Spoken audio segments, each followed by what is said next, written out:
She stepped into the back seat of her sleek black limousine, the city lights reflecting off the tinted glass as the door closed behind her.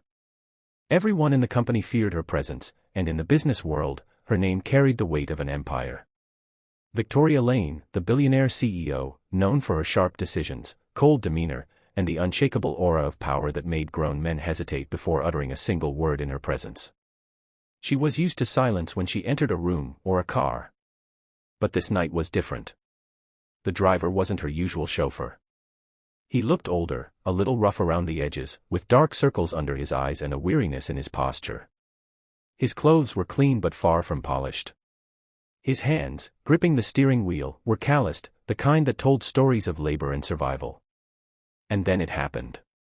Just as she began giving her usual list of instructions in a crisp, commanding tone, the man's voice cut through the air like a blade. "Shut up." The words slammed into her chest like a punch. No one, absolutely no one, spoke to Victoria Lane that way.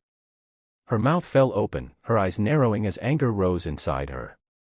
She leaned forward, her voice low and dangerous. "What did you just say to me?" The man didn't turn his head. He kept driving, eyes locked on the road, his jaw tight. For a moment, she thought he'd made a mistake, that he'd crumble under her glare. But then he repeated it, quieter this time, his voice thick with something more than defiance. "Please, just shut up." For 5 minutes.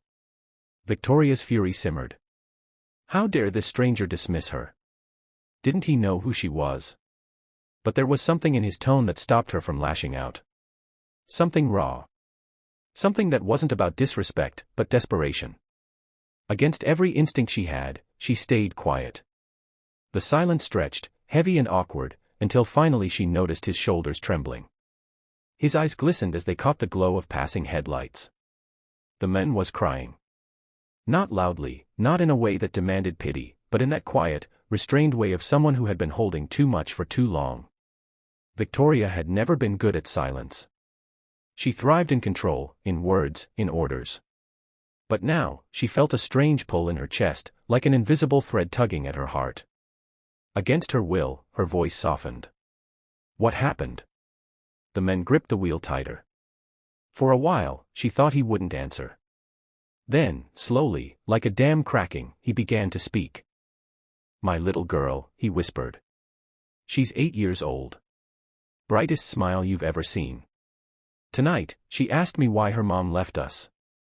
Why she doesn't come back. And I didn't have an answer. I didn't have the words. So when you came in, barking orders, I just couldn't take another voice telling me what I can't do. I'm sorry." The car's hum filled the silence. Victoria stared at him, her icy facade beginning to crumble.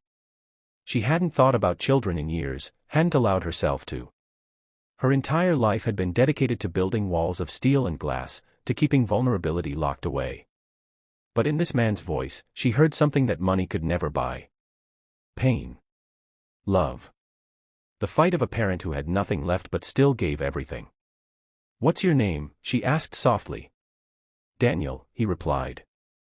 "Daniel, you work 2 jobs, don't you?" she guessed. He glanced at her through the mirror, surprised. "How do you know?" "Because you look like someone who carries the weight of the world on his shoulders," she said. "And only someone who's desperate for his child's future would dare tell me to shut up." Daniel chuckled through his tears, shaking his head. "I guess that makes me either the bravest or the dumbest man alive." Victoria's lips curved into something rare, a smile. For the rest of the ride, she didn't talk. She let him breathe. She let him drive in peace. And for once, silence didn't feel like weakness. When the car pulled up to her penthouse, she didn't step out immediately. Instead, she leaned forward and said, "Daniel, tomorrow bring your daughter to the company headquarters. 10 in the morning. Don't be late." His eyes widened. "Why?" "Because she deserves to see that her father's fight wasn't in vain.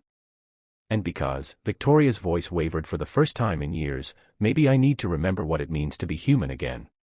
The next morning, Daniel hesitated outside the massive glass doors of Lane Enterprises, holding his daughter's small hand in his. She looked up at him with wide, curious eyes. Inside, the billionaire CEO waited, not in her usual sharp power suit, but with a softness in her gaze that no one in the building had ever seen. She knelt to the little girl's level, her voice tender. "Hi, sweetheart. Your dad tells me you're the brightest smile in the world. Do you know how lucky you are to have him?" The girl giggled, and for the first time, Daniel saw a piece of the burden lift from her tiny shoulders. That day, Victoria arranged something no one expected. She launched a new program, funds set aside to support single parents who work tirelessly to give their children a chance. It wasn't charity. It was survival, it was dignity, and it was a message to the world that strength wasn't in billions of dollars, but in the hearts of people who kept going when life gave them nothing. Daniel stood at the back of the room, tears in his eyes, watching his daughter smile brighter than ever. For once, he didn't feel invisible. He didn't feel small. And as Victoria addressed the press, her voice steady but her heart forever changed, she locked eyes with Daniel. There was no more anger, no more walls. Just two souls who had collided by chance, teaching each other a truth that money and power could never erase. Sometimes, the most powerful words aren't orders or speeches. Sometimes, they're the ones spoken through pain, the ones that demand silence, so the heart can finally be heard. And from that night on, Victoria Lane was never the same. She had entered the car a billionaire CEO, but she stepped out of it remembering she was human first.